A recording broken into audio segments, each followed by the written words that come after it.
மன்மதனின் முகவரி Plato shirts. 6 முதல் 60 வரை. மன்மதனின் முகவரி பிளாட்டோ ஷர்ட்ஸ். ஜெயந்தி ஸ்ரீ பாலகிருஷ்ணன் அவங்க பேச போறாங்க. இன்றைய காலத்துல பெண்களுக்கு ஆண்களுடைய நட்பு ஆரோக்கியமானதுன்னு அவங்க பேச போறாங்க. எனக்கு இந்த நட்பு காதலா மாறுறது கொஞ்சம் ஆச்சரியமாகவும் சில நேரங்களில் ரொம்ப அவலமான விஷயமா கூட தோணுது. ஒருத்தரை காதலிக்கிறோம்னா முதல்ல இருந்தே தொடங்கிடுங்க. அதெல்லாம் நட்பா இருந்து பரிணாம வளர்ச்சி எல்லாம் அடைஞ்செல்லாம் போயிட்டு இருக்காது. கண்டிப்பா கிடையாது. நட்பு காதலாய் மலர்ந்தது அப்படின்னு வேணா சொன்னா அது கொஞ்சம் ஒரு விபரீதமான ஒரு அணுகுமுறையாக தான் தோணுது. சில ஆண்கள் என்ன ஒரே ஒரு ஆணை பார்த்து மட்டும்தான் ஒரு பொண்ணால வெக்கப்பட முடியும். வெக்கப்பட்டு முடிஞ்சாச்சுன்னா அதோட முடிஞ்சது, அவ்வளவுதான். நட்பாக தொடங்கிச்சுன்னா அது நட்பாக மட்டுமே தான் இருக்கும். இதுக்கு நம்ம கையில் இருக்கு. கண்டிப்பா சொல்லுவாங்க கேர்ள்ஸ், மேடம் நான் நட்பு நண்பன் நினைச்சேன் மேடம், அப்புறம் பார்த்தா ஐ லவ் யூன்னு சொல்லிட்டாங்க. இல்லை, எங்கேயோ கால் மாற்றி வச்சுட்ட பொண்ணே நீன்னு நான் சொல்லுவேன். எங்கேயோ நீ சரின்னு சம்மதம் கொடுத்துட்ட. அது மௌனமாக இருக்கலாம், அது உன்னுடைய சிரிப்பாக இருக்கலாம், உன்னுடைய பேச முடியாமல் நீ தவிப்பாக இருக்கலாம், என்னவா வேணாக இருக்கலாம். எங்கிருந்தோ there has been a signal from your end that somebody mistook something into some other relationship. இதெல்லாம் எனக்கு தெரியாதுலாம் சொல்லக்கூடாது, எல்லாம் நல்லாவே தெரியும் நமக்கு. ஆனாலும் மற்றவங்க பார்க்காத வரைக்கும் எதுவும் யாருக்கும் தெரியலன்னு நம்மளே நினச்சிக்கிறோம். ரொம்ப துர்பாகியவசமானது. let us open up, பேசலாம். இது அல்ல அப்படின்னு பேசலாம், இதுதான் அப்படின்னு பேசலாம். குழந்தைங்க சொல்றாங்க ஆண்களோட பேசினா தப்பா மேடம்? தெரியாது. ஆனா ஆண்களோடையே பேசிட்டு இருந்தா ஏதோ தப்பு இருக்கு. என்னால அப்படிதான் பார்க்க முடியும். நம்ம தப்பு ஒரு இடத்துல பண்ணோம். Westernisation is not modernisation. Please try to understand. மேற்கத்திய கலாச்சாரம் அப்படின்னு சொல்றது மாடர்னா இருக்கிறது அல்ல. இந்தியாவை விட மாடர்னான கண்ட்ரி இன்னொன்று கிடையாது உலகத்தில். we are absolutely modern. மிக மிக அற்புதமான மாடர்னிட்டி உள்ளவங்க.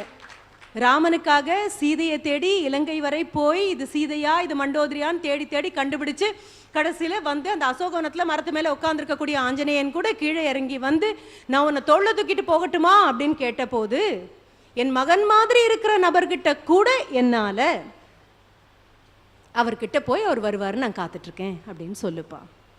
அதுதான். அப்போ ஆரம்பத்திலேயே எல்லா பெண்களுக்கும் மிக பொறுப்பா. இவங்கெல்லாம் குழந்தைங்க விட்டுடுங்க, சின்ன குழந்தைங்க, அவ்வளோதான். சொல்லிக் கொடுக்க வேண்டிய பொறுப்பு அந்த பக்கம் இருக்கு. நாம தோளில் எடுத்துக்கிறோம். இனி நம்ம பொண்ணோட உட்காந்து பேசுகிறோம்.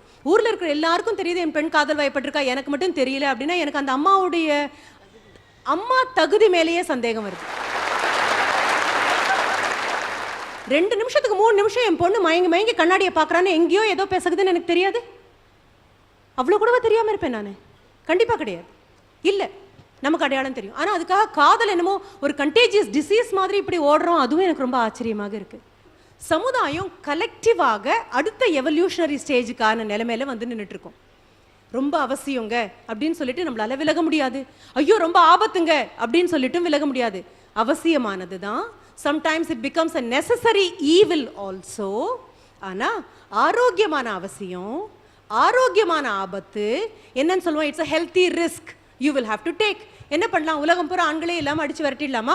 குழிச்சு மூடிடலாமா? பற்ற வச்சிடலாமா? என்ன பண்ணலாம்? அந்த ஆண் கூட்டத்தில் என் கணவனோ என் மகனோ என் தகப்பனோ இல்லாத வரைக்கும் எல்லா ஆணையும் தப்புன்னு சொல்லிட்டு போயிடலாமா? எத்தனை கொச்சையான காயப்படுத்தக்கூடிய ஒரு ஆர்குமெண்ட் அது.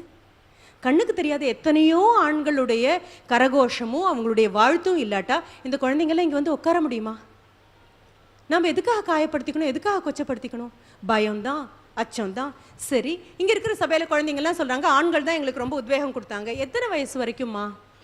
நாளைக்கு உன்னுடைய நண்பன் ஆண் நண்பன், எனக்கு அதுவே ரொம்ப சங்கடமாக இருக்குது. Because friend is a gender free வேர்டுன்னு நான் இது நாள் வரைக்கும் நினச்சிட்டு இருந்தேன்.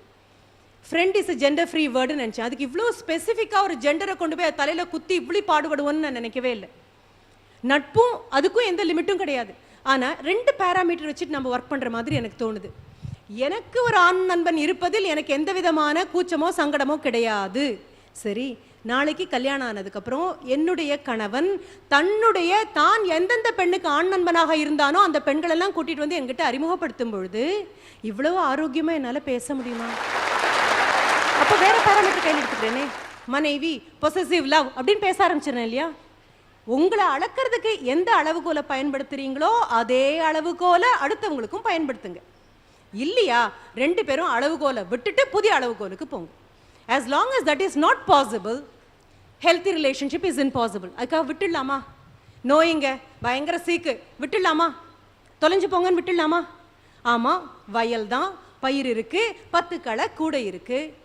களை இருக்குது அப்படிங்கிறதுக்காக பயிர் அறுவடை பண்ணாமல் இருக்க முடியுமா? இல்லை களைகள் பெருகுது அப்படின்னு களைகளையே பயிரிட முடியுமா? இதுவும் நம்மளால முடியாது. களைகள் கண்டிப்பாக இருக்குது, காலங்காலமாக இருந்துட்டு தான் இருக்குது. வீட்டுக்குள்ளே இருந்து எல்லா பந்தோபஸ்தோடையும் இருந்த ஒரு பெண் கணவனோடும் தன்னுடைய மைத்துனனோடும் இறங்கி காட்டுக்குள்ளே வரும்போது அவளையும் கவர்ந்து சென்றதாக ஒரு இதிகாசம் நம்ம நாட்டில் இருக்குது.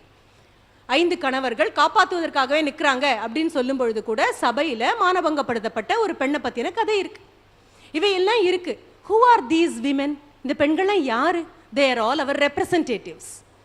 என்னெல்லாம் உன்னுடைய பிரச்சனைமா, எங்கெல்லாம் பள்ளம் இருக்கு, எங்கெல்லாம் கால் வழுக்கும், this is a slippery ground, மெதுவா போ, காலை வச்சுப்போ, ஆனா நட. அங்க வழுக்கும் அப்படிங்கிறதுக்காக போகாம இருக்காதே, வழுக்காதுங்கிற நம்பிக்கையோட போகாதே. வழுக்கும் போது உங்ககிட்ட பிடிக்கிறதுக்கு ஏதாவது ஒரு ஊன்றுகோல் வேணும். அந்த ஊன்றுகோல் நட்பாக இருக்கணும்.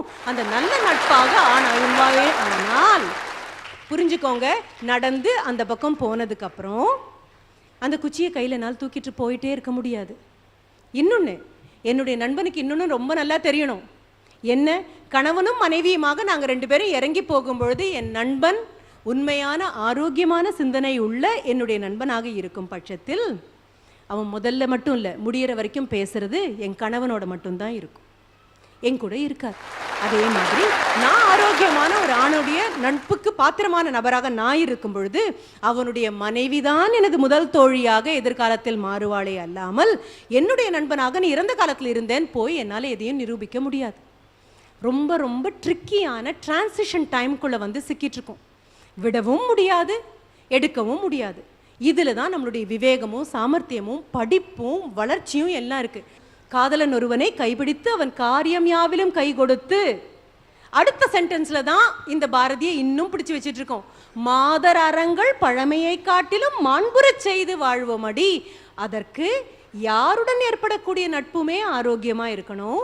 ஆரம்பமாக எனக்கு என் மேல இருக்கக்கூடிய நட்பு ஆரோக்கியமா இருக்கணும். என்னை பத்தின சுயமதிப்பீடு ஆரோக்கியமாக இருக்கணும்.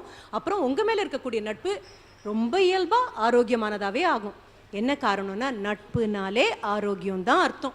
ஆரோக்கியமான நட்பு அப்படின்னா 2 முறை ஆரோக்கியமா இருக்கும்னு அர்த்தம். நன்றி, வணக்கம்.